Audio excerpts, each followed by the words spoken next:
Very good afternoon, dear students. So, we were reading "Tis the Wind and Nothing More." That was an eerie poem. And once we had completed the poem, let us start a funny and comical story. That is The Hen.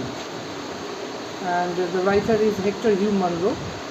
He had a very catchy pseudonym, that is pen name. It is Saki.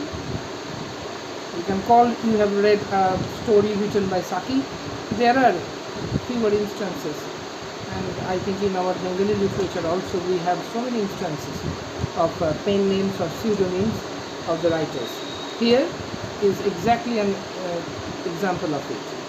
So the whole story, The Hen, it deals with the plan of a young boy who is living with his mother, and their house is, I should say, infested with guests. And once the guests have come, they are not leaving the house so shortly, which generally happens in our case. But here it is completely different. These guests, they are living there as if for an infinite time. There is one guest called Jane. It is a hard decision that whenever she visits any relative, she never leaves the place unless it is 14 days, a fortnight, what we call. Another guest is there also, Dora. Both of them are living in the house, and this Clovis, the young boy of the house, son of Mrs. Sangrail, he is planning to do something so that he can get rid of these guests. These guests are becoming pests, P-A-S-T-E, and he wants to get rid of the pests, and these are the pests that have infested their house. So, let's read how he is planning to do it.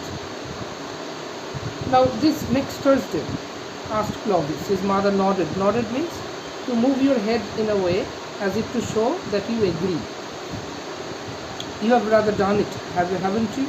He chuckled. Chuckled is a kind of laugh that you, when you do it, you show your teeth and you laugh in a mischievous way. Jane Martlet has only here been for 5 days, and she never stays less than a fortnight. See, it is written that Jane is already there. She has been living in their house for 5 days, and 9 more days they have to wait 9 more days till Jane decides to leave the house and go somewhere else, because it is Jane who is deciding herself how long she should stay in the house, and especially in the house of a relative. Now, this is seldom. This is very rare occasion when the relatives who are visiting the house of someone else, they are deciding how long they will stay there. That is why this is so funny. See, you will never get her out of house by Thursday. So, Thursday is there. After 9 more days, there will be Thursday. Before that, there is no such possibility to get rid of Jane. Why should I means? Mother is telling, why should I get her out of her house? Why should I do it? A very benevolent, generous person she is. Asked Mrs. Sangrail. She and Dora are good friends, aren't they? Both the guests who are living there, they are good friends as far as I know. See, they used to be as far as I remember. So all I can remember that they used to be good friends. And right now, why should I send them away? There is no quarrel in between them. Now, Clovis is answering, yes, they used to be. Means once there was a time when they were friends, but right now they are not. They are completely different. That's what makes them all the more bitter now. But what has happened? Has someone been making mischief? Not exactly, said Clovis. A hen came in between them. Yes. A hen? What hen? It was a bronze leghorn. Means a higher and a good pedigree. Okay, foreign, a very good quality, and of some such exotic breed, means foreign breed.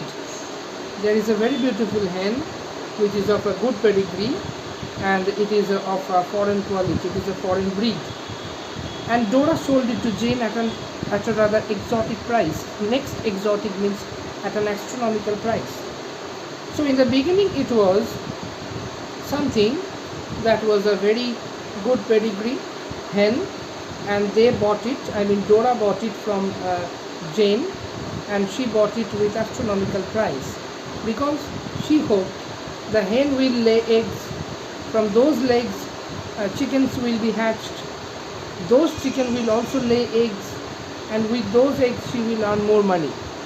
So more chicken, more eggs, more money, all these three perceptions she had, and she was waiting for that opportunity to earn more. That was Jane's plan. See, Jane thought she was going to get her money back in a large family of pedigree chicken. The bird turned out to be an abstainer from the egg habit.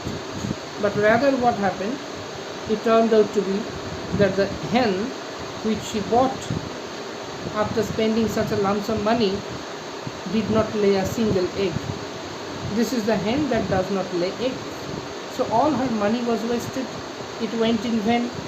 So she became furious that why did you sell me such a thing from which I cannot earn anything, and all my money was wasted. So now their quarrel has started, and all the time these two persons, they are quarreling in their house. That is why Clovis is trying his best to get rid of these quarrelsome pests, or I should say guests. How ridiculous, said Mrs. Sangril. It is a most awkward situation. Do you suppose they won't speak to one another? On the contrary, the difficulty will be to get them to leave off. Yes, it is not that they are sitting quietly. They are all the time having a quarrel, having a brawl in between them. And I need to separate them. That is my concern. I can't put Dora off. Why? Said Mrs. Sangril. I have already postponed her visit once, and nothing short of a miracle could make Jane leave before her self-allotted fortnight is over. No one can make Jane leave my house unless a fortnight is over. Let me try my best, said Clovis. Now Clovis is telling, let me try my best. What? To do what? To plan something, to do something that might create a situation where this Jane has no other option left for her but to leave the house. That's what this Clovis is trying to create. Servants are a bit of nuisance. So it is the next day. It's a fine morning. Everyone is sitting at the table. They are enjoying tea, and Clovis is muttering something, murmuring something. And what is it? That servants are a bit of nuisance. Clovis was talking to Jane Martlet at tea time. I don't see why you have to complain of. Yes, Martlet is Jane is telling that why.